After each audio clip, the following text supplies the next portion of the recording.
안녕하세요.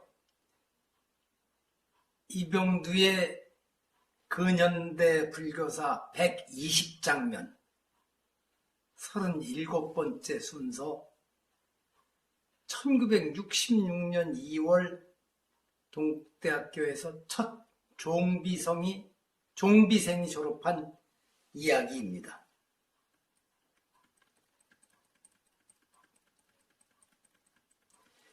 1960년대 초반 비구 취처 사이의 갈등과 분쟁이 막바지에 이르면서 극심한 혼란 상황에 있긴 했지만, 그래도 당시 종단의 미래를 내다보는 스님들은 이럴 때일수록 미래 인재 양성에 힘을 써야 한다고 자각하고 그 실현 방법을 모색하고 있었습니다.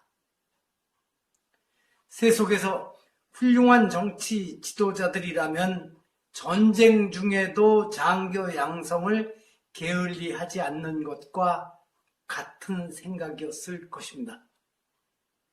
참으로 다행입니다. 1962년 12월 조계종 중앙종회는 종비생 교육법을 제정 공포했습니다. 종단이 돈을 대 스님들이 동국대 불교대학에서 공부할 수 있도록 하겠다는 의지의 표현이었습니다. 이에 따라 1964년 3월에 불교학과 8명, 인도 철학과 7명 등 총 15명의 종비생이 탄생했습니다.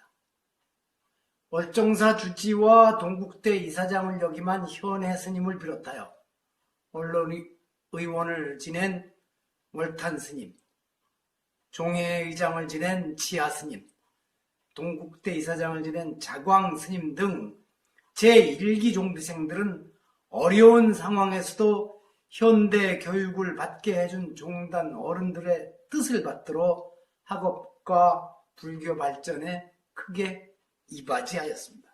기여했습니다. 이 사진은 청담, 서운, 벽안, 행원, 성수 스님 등 종단 어른들이 1966년 2월 26일 동국대학교 학위 수여식에 직접 참석해 종비생들을 격려, 축하하고 찍은 기념사진입니다. 둘째 줄 학사모를 쓴 졸업생 사진에서 그 왼쪽에서부터 현해 월탄 혜성스님입니다. 혜성스님은 지관, 인환, 묘엄, 명성스님 등과 함께 종비생 제도 도입 전에 동국대에 입학해 다니고 있었습니다. 학사모를 쓴 스님들의 모습이 매우 어색하게 보이지만 당시 어려운 종단 상황에서 이들을 대학에 보내 현대식 교육을 마치게 한 청담 스님 등 어른들의 마음은 얼마나 뿌듯했을까 미루어 짐작해 볼 수 있습니다.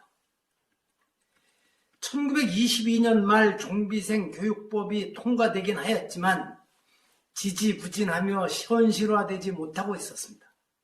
그러다 1964년 1월 열린 제6회 임시종회에서 동국대 이사장을 오랫동안 지낸 노건 스님의 제안으로 3대 사업 추진의 건에 대하여는 총림을 위시한 교육 문제는 행정부에 위임하고 재래 강원은 존속시키면서 진보적인 교육은 승가대학의 체제가 확립될 때까지 동국대학교 불교대학에 두어 교육하고 제복, 기숙사, 학비 등 제 문제는 총무원에서 방안을 마련토록 한다는 결의안이 통과되면서 빠르게 진행되어 3월 새 학기 입학이 이루어지게 되었습니다. 이처럼 갑자기 종비생 제도가 현실화될 수 있었던 배경에 대처 측에서 장악하고 있는 동국대학교를 정상화하기 위해 비구승들을 입학시켜야 했다는 종단 정치 상황에서 비롯됐다는 주장도 있지만, 어쨌든 기본적인 사무 공간조차 제대로 마련하지 못하고 있던 종단에서 인재 양성을 최우선 목표로 하여 종비생을 입학시키고 그 졸업식에 최고위급 스님들이 참석하여 격려했다는 점은 큰 박수를 쳐서 감사를 드릴 일입니다. 함께 입학한 동기라고 하지만 종비생들 사이에 송납과 범납의 차이가 커서 일반 사회의 동기 개념과는 다른 우리가 한국 불교의 주인공이다. 불교의 미래가 우리 어깨에 달렸다는 동지의식이 강했을 것이라 봅니다. 한편 승복 입고 학교 다니는 것을 싫어하는 일반 학생들과 갈등도 있었다고 하지만 종비생 스님들은 월정사에서 열리는 대불련 학생들의 학예 수련회에 함께 참여하는 등 세상과의 거리를 좁히려고 애를 썼던 것으로 전해집니다.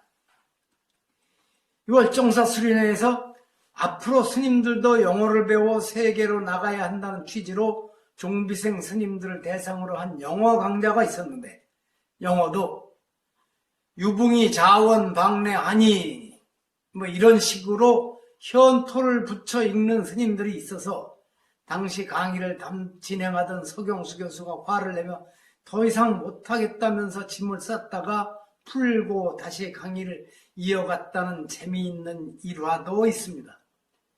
당시 서울대 의대 학생으로 이 강의에 조교로 참여했던 한국불교연구원의 전 이사장 김종하 박사님에게서 이 에피소드를 직접 들었습니다.